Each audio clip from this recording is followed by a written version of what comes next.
সমস্ত প্রশংসা আল্লাহর জন্য, যিনি মালিক আল কুদ্দুস আসসালাম। তিনি মুসলমানদের উপর তার পবিত্র ঘরের হজ ফরজ করেছেন এবং একে ইসলামের মৌলিক স্তম্ভসমূহের একটি বানিয়েছেন। আমি সাক্ষ্য দিচ্ছি যে আল্লাহ ছাড়া কোনো সত্য উপাস্য নেই, তিনি মালিকুল আল্লাম। আর আমি আরো সাক্ষ্য দিচ্ছি যে মুহাম্মদ সাল্লাল্লাহু আলাইহি ওয়াসাল্লাম তার বান্দা ও রাসূল, সৃষ্টির শ্রেষ্ঠ মানব। তার উপর, তার পরিবারবর্গ, সাহাবীগণ ও অনুসারীদের উপর সর্বোত্তম দুরূদ ও পূর্ণ সালাম বর্ষিত হোক। অতঃপর হে মানব মণ্ডলী, তোমরা আল্লাহকে ভয় করো, কেননা তাকওয়াই বান্দার আখিরাতে মুক্তির উপায়। আল্লাহ তাআলা সূরা হজের শুরুতে বলেছেন, হে মানুষ, তোমরা তোমাদের রবকে ভয় করো। নিশ্চয়ই কিয়ামতের প্রকম্পন এক ভয়ঙ্কর ব্যাপার। যেদিন তোমরা তা দেখবে, সেদিন প্রত্যেক স্তন্যদানকারিণী আপন দুগ্ধপোষ্য শিশুকে ভুলে যাবে এবং প্রত্যেক গর্ভধারিণী তার গর্ভপাত করে ফেলবে, আর মানুষকে দেখবে মাতাল, যদিও তারা প্রকৃতপক্ষে মাতাল নয়। লাইফ বয় কিনে কল দাও টোল ফ্রি নম্বরে, আর এক নিঃশ্বাসে গোল বলে জিতে নাও ফিফা বিশ্বকাপ 2026 এর এক্সক্লুসিভ পুরস্কার। তবে আল্লাহর আযাবই কঠিন। আর আল্লাহর তাকওয়ার মধ্যে সবচেয়ে বড় কাজ হলো কিয়ামতের জন্য প্রস্তুতি নেওয়া, নেক আমল করা এবং পাপ ও অসৎকর্ম পরিত্যাগ করা। আল্লাহ তাআলা বলেন, এটা এই জন্যই যে আল্লাহই একমাত্র সত্য, আর তিনি মৃতদের জীবিত করেন, আর তিনি সবকিছুর উপর শক্তিমান। আর নিশ্চয় কিয়ামত আসবে, এতে কোনো সন্দেহ নেই। আর আল্লাহ কবরবাসীদের পুনরুত্থিত করবেন। আখিরাতের সর্বশ্রেষ্ঠ প্রস্তুতি হলো তাওহীদ প্রতিষ্ঠা করা, একমাত্র আল্লাহর ইবাদত করা এবং তাকে ছাড়া অন্য কারো কাছে প্রার্থনা না করা। আর কি করে মানুষ অন্যকে ডাকবে? আল্লাহ তাআলা বলেন, যা তার কোনো ক্ষতি করতে পারে না এবং কোনো উপকারও করতে পারে না, এটাই তো চরম পথভ্রষ্টতা। সে এমন কিছুকে আহ্বান করে যার ক্ষতি তার উপকারের চেয়ে নিকটতর। কতই না নিকৃষ্ট এই অভিভাবক এবং কতই না নিকৃষ্ট এই সঙ্গী। আর যে আল্লাহর সাথে শরীক করে, সে যেন আকাশ থেকে পড়ল, অতঃপর পাখি তাকে ছু মেরে নিয়ে গেল, কিংবা বাতাস তাকে দূরের কোনো জায়গায় নিক্ষেপ করলো। তাদেরকে যে রিজিক দিয়েছি তা থেকে ব্যয় করে। এগুলো ইসলামের মৌলিক স্তম্ভসমূহ। তাওহীদ, আল্লাহ ছাড়া কোনো উপাস্য নেই, এবং মুহাম্মদ সাল্লাল্লাহু আলাইহি ওয়াসাল্লাম আল্লাহর রাসূল, এই সাক্ষ্য প্রদান, সালাত কায়েম করা, যাকাত আদায় করা, রমজানের রোজা রাখা এবং আল্লাহর পবিত্র ঘরের হজ পালন করা। আর যে ব্যক্তি তার প্রতিপালকের সামনে উপস্থিত হওয়াকে ভয় করবে, তার জন্য রয়েছে দুটি জান্নাত। এবং আল্লাহর ইবাদতে সবর করা আর তাকদীরের উপর ধৈর্য ধরা। আল্লাহ বলেন, নিশ্চয়ই সবরকারীদের তাদের পুরস্কার বিনা হিসাবে পূর্ণ করে দেওয়া হবে। আর আল্লাহর নিয়ামতের শুকর করা, যেমন আল্লাহ বলেন, এভাবেই তিনি এগুলোকে তোমাদের অধীন করে দিয়েছেন যাতে তোমরা কৃতজ্ঞতা প্রকাশ করো। আর সৃষ্টি জগতে আল্লাহর নির্ধারিত কিছু চিরন্তন বিধান রয়েছে, যেগুলোর প্রতি বান্দার ঈমান রাখা এবং তা থেকে শিক্ষা ও উপকার গ্রহণ করা কর্তব্য।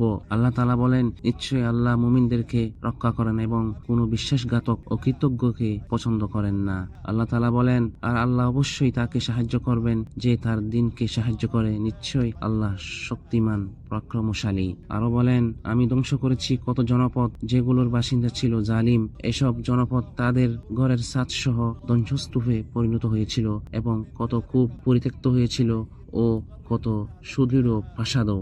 আর তিনি বলেন, আমি কত জনপদকে অবকাশ দিয়েছি যখন তারা ছিল জালিম, অতঃপর তাদেরকে শাস্তি দিয়েছি এবং প্রত্যাবর্তন আমারই কাছে। আর আল্লাহ ইব্রাহিম আলাইহিস সালামকে হজের আহ্বান জানানোর আদেশ দিয়েছিলেন, আর মানুষের নিকট হজ্জের ঘোষণা দাও, তারা তোমার কাছে আসবে পায়ে হেঁটে এবং কিসকাই উঠে চড়ে দূর পথ পাড়ি দিয়ে, যাতে তারা তাদের কল্যাণ প্রত্যক্ষ করতে পারে এবং নির্দিষ্ট দিনসমূহে আল্লাহর নাম উচ্চারণ করে সেই সকল পশুতে যা তিনি তাদেরকে দিয়েছেন। হ্যাঁ, তারা আসে নিজেদের কল্যাণ প্রত্যক্ষ করতে এবং আল্লাহর নাম স্মরণ করতে। হাজিগণ পৃথিবীর বিভিন্ন প্রান্ত থেকে আল্লাহর সন্তুষ্টি ও তার সওয়াবের আশায় হজের বিধান পালন করতে আগমন করেন। তারা সম্মান করে বাইতুল আতিক এবং পবিত্র স্থানসমূহকে। আল্লাহ তাআলা বলেন, আর এই মসজিদুল হারাম যা আমি মানুষের জন্য সমান করে দিয়েছি, সেখানে অবস্থানকারী ও বহিরাগত সকলেই সমান। আর যে সেখানে অন্যায়ভাবে গুমরাহি ও জুলুম করার ইচ্ছা পোষণ করবে,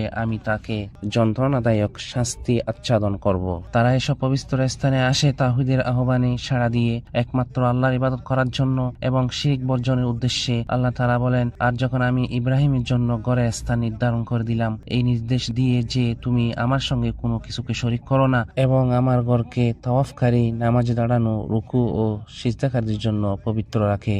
আল্লাহ তাআলা বলেন, এটাই আদেশ। আর যে আল্লাহ নিষিদ্ধ নিষিদ্ধ বিষয়গুলোর মর্যাদা রক্ষা করে তা তার রবের কাছে তার জন্য কল্যাণকর। আল্লাহ তাআলা বলেন, আর যে আল্লাহর নির্দেশসমূহের মর্যাদা রক্ষা করে নিশ্চয়ই তা অন্তরে তাকওয়ার অন্তর্ভুক্ত। হজে মুসলমানদের মধ্যে পারস্পরিক পরিচয়, সম্প্রীতি, সহযোগিতা ও সহমর্মিতার অপূর্ব দৃশ্য প্রকাশ পায়। ভাষা, বর্ণ ও দেশের ভিন্নতা সত্ত্বেও তারা ভ্রাতৃত্ব ও ভালোবাসায় একত্রিত হয়ে ইবাদত পালন করে। তারা নিজেদের কল্যাণ লাভ করে এবং নিজেদের কুরবানির পশু থেকে দুস্থ অভাবগ্রস্তকে আহার করায়। তাদের বৈশিষ্ট্য হয় কাজে উত্তম আচরণ এবং কথায় সত্যবাদিতা। আল্লাহ তাআলা বলেন, আর মিথ্যা কথা পরিহার করো। আরাফার ময়দানে আল্লাহ তোমাদের নিয়ে ফেরেশতাদের সামনে গৌরব প্রকাশ করেন। এটি সেই মহান স্থান যেখানে আল্লাহ তাআলা নাজিল করেছিলেন, আজ আমি তোমাদের জন্য তোমাদের দিনকে পূর্ণাঙ্গ করে দিলাম, তোমাদের উপর আমার নিয়ামত সম্পূর্ণ করলাম এবং ইসলামকে তোমাদের জন্য দিন হিসেবে মনোনীত করলাম। অতএব তোমরা হেদায়েতের নবী মুহাম্মদ সাল্লাল্লাহু আলাইহি ওয়াসাল্লামের অনুসরণ করো। তিনি আরাফার দিনে জুহুর ও আসরের সালাত একসঙ্গে এবং কসর করে আদায় করেছিলেন। এরপর সূর্যাস্ত পর্যন্ত আল্লাহর জিকিরে মশগুল ছিলেন। তারপর তিনি মুজদালিফার দিকে রওনা হন। যেমন আল্লাহ তাআলা বলেছেন, অতঃপর যখন তোমরা আরাফাত থেকে প্রত্যাবর্তন করবে তখন মাশারে হারামের নিকট আল্লাহকে স্মরণ করো এবং তাকে স্মরণ করো যেমন তিনি তোমাদের হেদায়েত দিয়েছেন, যদিও এর আগে তোমরা অবশ্যই পথভ্রষ্টদের অন্তর্ভুক্ত ছিলে। অতঃপর ঈদের সকাল হলে তিনি মিনার দিকে যান। আল্লাহ তাআলা বলেন, তারপর তোমরা যেখান থেকে প্রত্যাবর্তন করো সেখান থেকে সকল মানুষ প্রত্যাবর্তন করে এবং আল্লাহর কাছে ক্ষমা প্রার্থনা করো। নিশ্চয় আল্লাহ পরম ক্ষমাশীল, অতি দয়ালু। এরপর তিনি জামারাতুল আকাবায় পাথর নিক্ষেপ করেন, কুরবানির দিন মাথা মুন্ডন করেন এবং চুল ছোট করারও অনুমতি দেন। তারপর তিনি বাইতুল্লাহ তাওয়াফ করেন। আল্লাহ তাআলা বলেন, তারপর তারা যেন তাদের অপরিচ্ছন্নতা দূর করে, তাদের মানত পূর্ণ করে এবং গড়ে তাওয়াফ করে। এসব পালন করতে হবে ধৈর্য, ভদ্রতা, ঠেলাঠেলি থেকে দূরে থাকা, কর্তৃপক্ষের নির্দেশনা মেনে চলা, দলবদ্ধভাবে চলাচলের নিয়ম ও পথের গতিপথ মানা, যাতে করে কল্যাণ অর্জিত হয়, গতি ও বিশৃঙ্খলা এড়ানো যায়, জান-মাল রক্ষা পায় এবং ইবাদত সহজে সম্পন্ন হয়। মিনায় অবস্থানকালে বেশি বেশি আল্লাহর জিকির করা মুস্তাহাব। আল্লাহ তাআলা বলেন, যখন তোমরা তোমাদের মানাসিক শেষ করো তখন আল্লাহকে স্মরণ করো, যেমন স্মরণ করতে তোমাদের বাপ দাদাদেরও, বরং তার চেয়ে বেশি স্মরণ করো। আল্লাহ তাআলা বলেন, আর তাশরিফের দিনগুলোতে হাজি প্রতিদিন 3টি জামারায় 7টি করে পাথর নিক্ষেপ করে। উত্তম হলো তৃতীয় দিন পর্যন্ত থাকা, আর দ্বিতীয় দিনে 12 তারিখে তাড়াতাড়ি চলে যাওয়াও জায়েজ। আল্লাহ বলেন, আর তোমরা নির্দিষ্ট দিনগুলোতে আল্লাহকে স্মরণ করো। অতঃপর কেউ যদি 2 দিনের মধ্যে তাড়াতাড়ি চলে যায় তবে তার কোনো পাপ নেই, আর যদি কেউ বিলম্ব করে তারও কোনো পাপ নেই। এটি তার জন্য যে তাকওয়া অবলম্বন করে। আর তোমরা আল্লাহকে ভয় করো এবং জেনে রাখো যে তোমাদের তার কাছেই সমবেত করা হবে। সফরের আগে তিনি বিদায়ী তাওয়াফ করেন। আল্লাহ তাআলা বলেন, তিনি তোমাদের মনোনীত করেছেন আর দিনের ব্যাপারে তোমাদের উপর কোনো কঠোরতা রাখেননি। এটা তোমাদের পিতা ইব্রাহিমের ধর্ম। তিনি তোমাদের নাম রেখেছেন মুসলিম আগেও আর এর মধ্যেও, যাতে রাসূল তোমাদের উপর সাক্ষী হন আর তোমরা মানুষের উপর সাক্ষী হও। কাজেই নামাজ কায়েম করো, যাকাত দাও আর আল্লাহর উপর দৃঢ়ভাবে নির্ভর করো। তিনি তোমাদের অভিভাবক, বড়ই ভালো অভিভাবক, তিনি বড়ই ভালো সাহায্যকারী। আর আল্লাহকে দৃঢ়ভাবে আঁকড়ে ধরার একটি গুরুত্বপূর্ণ দিক হলো মানুষ যেন বেশি বেশি তার প্রতিপালকের কাছে দোয়া করে, বিশেষত হজের স্থান সমূহে, কারণ এগুলো দোয়া কবুলের বিশেষ স্থান। আল্লাহ তাআলা বলেন, আর তোমাদের প্রতিপালক বলেন, তোমরা আমাকে ডাকো, আমি তোমাদের ডাকে সাড়া দেব।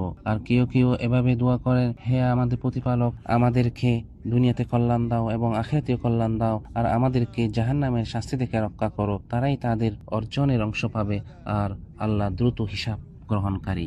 আল্লাহ হাজিদের দোয়া ও ইবাদত কবুল করুন, তাদের কাজ সহজ করে দিন, তাদের গুনাহসমূহ ক্ষমা করুন এবং তাদের নিরাপদ, সফল ও কল্যাণপ্রাপ্ত অবস্থায় নিজ নিজ দেশে ফিরিয়ে দিন। হে আল্লাহ, মুসলমানদের অবস্থা সংশোধন করুন, তাদেরকে সত্যের উপর ঐক্যবদ্ধ করুন, তাদের সব বিষয়ে দায়িত্ব গ্রহণ করুন এবং তাদের দ্বীনি ও দুনিয়াবী অবস্থা সুন্দর করে দিন। হে আল্লাহ, 2 পবিত্র মসজিদের খাদেম বাদশাহ সালমান বিন আব্দুল আজিজ এবং তার যুবরাজ মুহাম্মদ বিন সালমানকে তৌফিক দান করুন। তাদের দুনিয়া ও আখিরাতে উত্তম প্রতিদান দিন। তারা আপনার বান্দাদের সাথে উত্তম আচরণ করেছে, হাজিদের জন্য ইবাদত পালন সহজ করেছে এবং 2 পবিত্র মসজিদ ও আগমনকারীদের সেবায় উদারভাবে ব্যয় করেছে। আর হে আল্লাহ, মুহাম্মদ সাল্লাল্লাহু আলাইহি ওয়াসাল্লামের উপর, তার পরিবার বর্গ ও সাহাবীদের উপর দুরূদ ও সালাম বর্ষণ করুন।